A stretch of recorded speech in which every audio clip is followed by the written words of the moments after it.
இனிமே கண்ணை மூடிட்டு கடலை எண்ணெய் வாங்கலாம். ஏன்னா மந்த்ரா கடலை எண்ணெய் இதயத்தின் தயாரிப்பு. வறுக்க பொரிக்க ஏன் எல்லா சமையலுக்கும் மந்த்ரா தான். மந்த்ரா கடலை எண்ணெய், அபார ருசி, ஆரோக்கியமான உடல் நலம். ரொம்ப டயர்டா இருக்கு. இயற்கையான டேட்ஸ், பாதாம், பிஸ்தா, கேஷு அண்ட் ஹனி கொண்டு தயாரிக்கப்பட்ட lion date nut bites. Tirunelveli C N கிராமத்தைச் சேர்ந்தவர் மூர்த்தி, வயது 45. அகில இந்திய பசும்பொன் முன்னேற்ற கழகத்தின் தலைவராக உள்ளார்.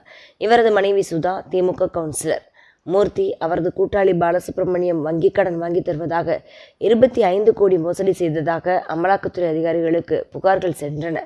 இருவரும் சட்டவிரோத பண பரிமாற்றத்தில் ஈடுபட்டது தொடர்பாக விசாரித்த அமலாக்கத்துறை அதிகாரிகள் மூர்த்தியை கைது செய்தனர். மூர்த்திக்கு ரூபாய் 25 கோடி மதிப்புள்ள அசையா சொத்துக்கள் உள்ளன. இது குறித்த விவரங்களை கேட்டு தமிழக பதிவுத்துறைக்கு அமலாக்கத்துறை அதிகாரிகள் கடிதம் எழுதியுள்ளனர். மூர்த்தியின் சொத்துக்களை முடக்கவும் அமலாக்கத்துறையினர் முடிவு செய்துள்ளனர்.